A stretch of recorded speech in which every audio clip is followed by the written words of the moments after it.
4 events down and 4 to go, the Eastern Cape's Volkswagen Algoa Rally marks the turnabout in the season for the National Rally Championships.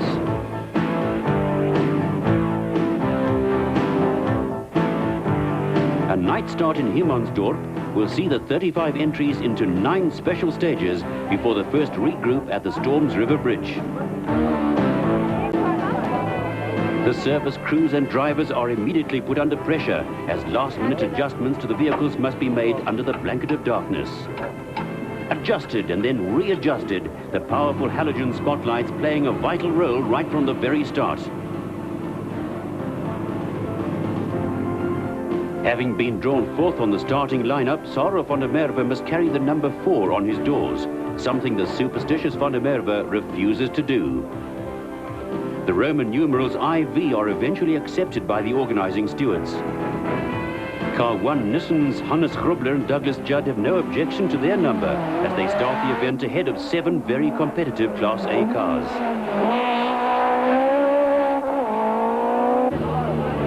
Second off the start line and into stage 1 are the championship leaders Serge Damso with navigator Vito Bonafide in their Toyota Conquest.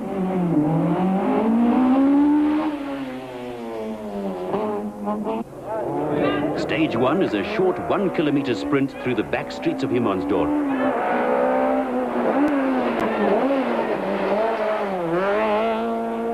Designed as a spectator stage for the local folk, the 90-degree bends are packed with people, eager to see these powerful 4-wheel drive machines in full cry.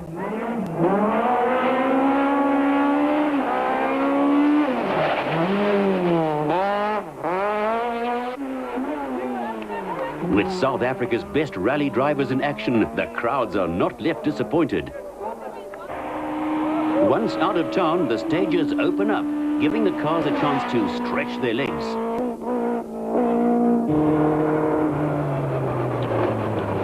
Serge Damso finishes stage 3 in 5 minutes and 26 seconds, 4 seconds off the time set by Sarah van der Merwe, who narrowly leads the event on the score sheets by 4 seconds. Almost predictably, car IV suffers a puncture early on in stage 4. Sarah and France are forced to change the wheel and lose a massive 3 minutes in the process. With a 4-minute dust gap between cars, Volkswagen's Jannie Habig suddenly finds himself a minute behind Sarah on the road and driving in his dust.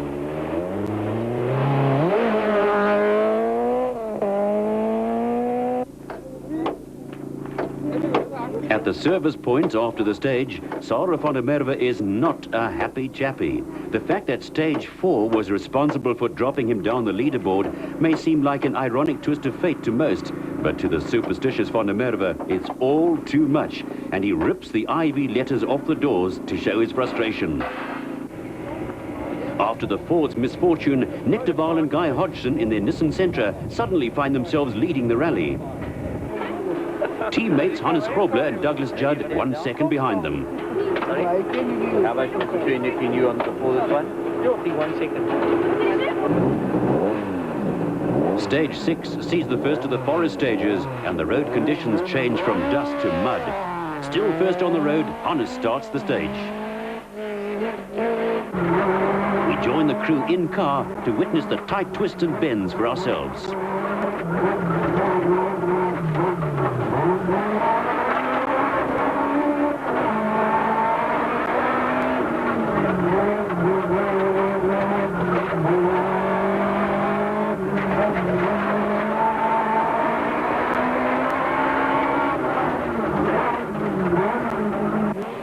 Surface conditions vary continually, 1 second wet and the next dry. The correct tyre selection is vital to ensure maximum grip and, even more importantly, traction to get the power to the wheels. One small miscalculation between throttle and steering wheel and the Sentra slides into the bank.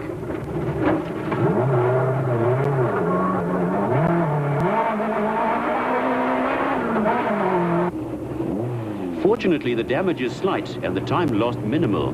Their teammates are not that fortunate. The start is 400 meters back. The start? Yeah. See if you can organize petrol. Down there? Yeah. Deep in stage 6, the leading Nissan is out of fuel and fast running out of time. With their tank bone dry and the right rear tyre near flat, the crew only just reached the time control at the end of the stage. Having radioed for help, fuel is brought in by the service crew. Okay. Have you got your clock? Your clock here. We must stop there. Okay. With a full 5 minutes of valuable stage time lost, Nick and Guy are out of contention and eventually out of the rally. Nick, a good run up until stage 6 and then disaster. Yeah, we were leading the rally, but then we picked up a problem in that the exhaust pipe burnt a little hole in the fuel tank, and we wouldn't risk the car going up in flames with fuel spilling onto the exhaust pipe. So we decided to withdraw. Serge Damso consequently grabs the lead and uses the remaining stages to the regroup, slowly building on it. Having won stages 6, 7 and 8, Glyn Hall and Martin Botha rocket into second place, knocking Hannes and Douglas down to third, just 1 second ahead of a charging Enzo Kuhn. Having driven illegally for 5 stages without numbers, Sarel is fined by the officials and warned to replace them or be disqualified. Determined not to have the number 4 on his doors, Sarel makes the decision final by driving out of the holding area ahead of time, thereby effecting an automatic disqualification. Under crimson dawn skies, the new leaders, Serge Damso and Vito Bonafide, take up their leading position on the road and head the remaining 26 cars into stage 10. Having beaten Serge in 3 out of the last 4 stages, Glyn Hall takes up the challenge and takes a further 6 seconds off Serge on stage 10. 5, 4, 3, 2, 1, go! 300 slot left! We join Glyn Hall and Martin Botha in their Ford Sassel Laser as they blast into stage 12. With Sarel and France out of the event, this crew must now carry the full burden of the Ford team's efforts.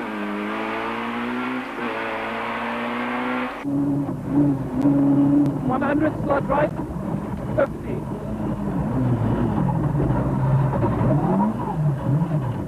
Just 2.5 kilometers into the stage, Lady Luck delivers a bitter blow.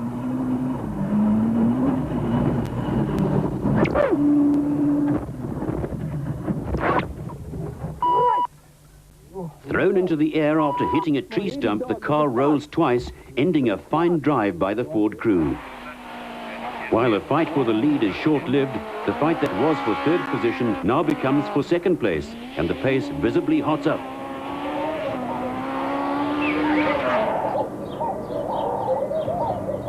A dejected Glyn Hall and Martin Botha emerge from the forest, but are not alone, as behind them on the road in stage 10, Leon Botha and Francois Jordan do a similar trick for the crowd. This footage courtesy of Sarel Sillier of Jeffreys Bay. Right behind the Class A cars, Eric Sanders and Thilo van Westenhagen are outperforming the Class B cars in their front-wheel drive Class C Toyota Conquests. Behind Sanders and leading Class B by over a minute, Jurgen Snell and Marty Olivier have fought off a strong challenge from Paolo Piazza Musso and Neil Watt, seen here going horribly wrong in stage 12.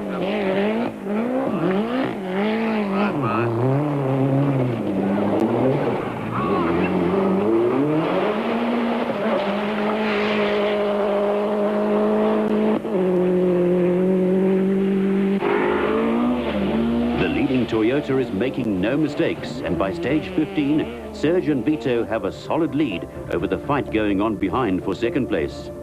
Despite his lead, Serge has posted the fastest times on stages 12, 13 and 14, setting an unrelenting pace ahead of a very talented field. Still second on the road, but now demoted to third place on the score sheet, Hannes fights a determined Enzo Kuhn for the valuable second spot. Driving at the limit, Enzo's effort is visibly obvious as he throws the four-wheel drive Conquest through the bends. Stage by stage, the young driver opens the gap slowly, securing Toyota's chance of a first and second overall. Having had a bad start to the event, Volkswagen's Jannie Hubig finds form late in the day, his charging pace coming too late to be of any effect. His teammates Johan Evertse and Peter Cuffley bring up the rear guard of the remaining 5 Class A cars. Running now 4th and 5th respectively, the Golf Synchros have overcome niggling faults to stay in the running and in the points.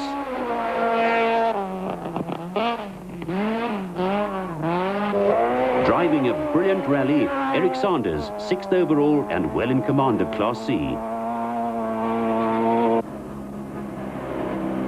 At the final regroup in Uitenhage, a tired but relaxed Toyota crew booked their conquest into the Parc Fermé, confident that only a major disaster could now rob them of a victory.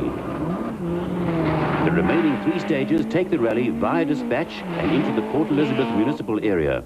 The stages are short and in total make up only 9 kilometers of special stage distance. With nothing more to prove, Serge backs off the pace, intent on getting the Toyota to the end and a certain victory.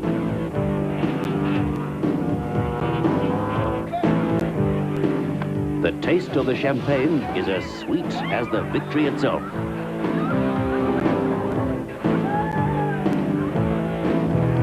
Of the 5 rallies already run, Serge and Vito have now won 3. A good effort by Enzo and Johan earned Toyota the much-prized 1st and 2nd overall. Hannes and Douglas finished 3rd ahead of the 2 Golfs. Nel and Olivier win Class B behind the Class C winners Eric Sanders and Thilo van Westenhagen. Chart van der Walt and Jacob van der Linde take Class D honours.